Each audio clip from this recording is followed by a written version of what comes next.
Cipta Karya, cilaka namanya, dijadikan cilaka. Itu jelas tidak seimbang. Hanya menguntungkan satu kelompok, hanya menguntungkan konglomerat, kapitalis, investor, tapi menindas, menginjak kepentingan atau nasib para buruh, para petani, rakyat kecil. Kita harus punya sikap yang tegas dalam hal ini. Mari kita cari jalan keluar yang elegan, yang seimbang, tawassut. Kepentingan konglomerat ya harus kita jamin, keselamatannya, kepentingannya. Tapi buruh dan rakyat kecil pun harus kita jamin. Yang menyangkut pertanahan, yang menyangkut kedaulatan pangan, yang menyangkut pendidikan. Pendidikan dianggap lembaga, pendidikan dianggap kayak perusahaan, seperti perusahaan. Ini tidak benar. Kita harus melakukan review. Harus melakukan minta ditinjau ulang, tapi dengan cara elegan. Dengan cara anarkis, tidak. Dengan cara elegan, kita harus bersuara demi warga NU, demi NU, demi wasatiyah, al-istimaiyah, moderasi dalam membangun masyarakat yang moderat. Tidak boleh mengorbankan rakyat kecil. Undang-Undang Dasar 45 yang masih jauh panggang dari api, apa istilahnya gitu ya, jauh panggang dari api, yang masih jauh dari implementasi. Undang-Undang Dasar 45 nomor 33 itu hanya tulisan di atas kertas. Hanya tulisan hitam di atas kertas putih itu. Dicetak berulang-ulang, disebarkan jutaan lembar, jutaan eksemplar. Tapi tidak pernah diimplementasikan. Bahwa kekayaan Indonesia ini kan alam ini untuk seluruh rakyat Indonesia. Apa itu sudah terimplementasi? Sudah terrealisasi? Sama sekali tidak. Sama sekali tidak. Bahkan yang kaya semakin kaya, yang miskin semakin miskin.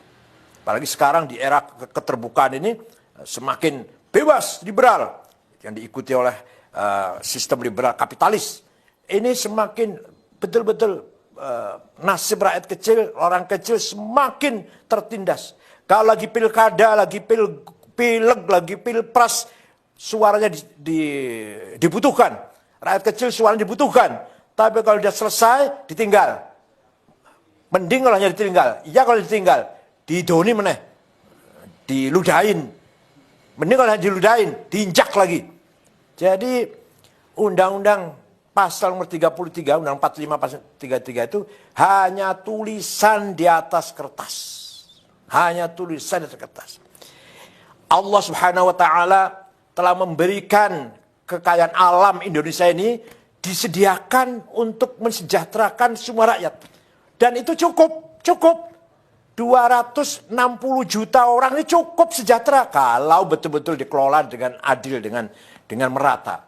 Tambang coba, ada tambang gas, minyak, batu bara, boksit, mening, bahkan emas, bahkan berlian, bahkan nikel, apalagi lithium apa namanya lah. Banyak sekali tambang, cukup untuk mensejahterakan perutnya, mengenyangkan perutnya 200 juta orang.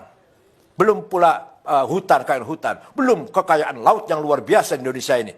Bukan hanya ikan, tapi juga hal-hal yang berharga yang ada dalam laut kita, harga yang sangat bernilai. Itu semua hanya menguntungkan segelintir orang, menguntungkan segelintir jumlah orang. Bayangkan, katanya, saya ini belum membuktikan, katanya kekayaan orang 4 konglomerat sama dengan 100 juta rakyat. Ya ini kan, kalau ya benar ini, innal wa inna raji'un.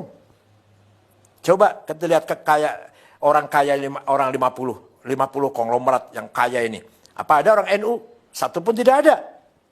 Ini berarti kan tidak ada pemerataan sama sekali. Ada, saya juga sering ngomong ini, sudah saya bosan sama ngomong ini. Ada pengusaha yang menguasai 5 juta hektar. Tapi warga NU di desa 1 meter aja, 1 jengkal aja nggak punya. Para petani kita. Ini jelas sekali tidak membangun keseimbangan. Saya tidak anti konglomerat. Tapi konglomerat harus melakukan reformasi cara berpikir.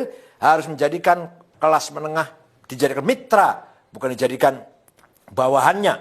Kelas menengah harus menganggap mitra bagi kelas kecil. Kelas kecil harus merangkul buruh tani rakyat kecil.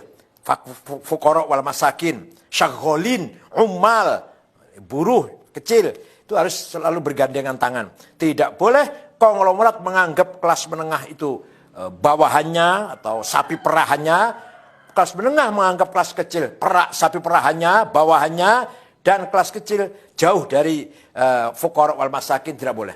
Oleh karena itu sekali lagi saya mengharapkan NU nanti bersikap menyikapi undang-undang yang baru saja diketok kemarin ini dengan kritik, dengan sikap kritis, tapi elegan. Tidak boleh menggunakan cara-cara anarkis, tidak ada gunanya itu.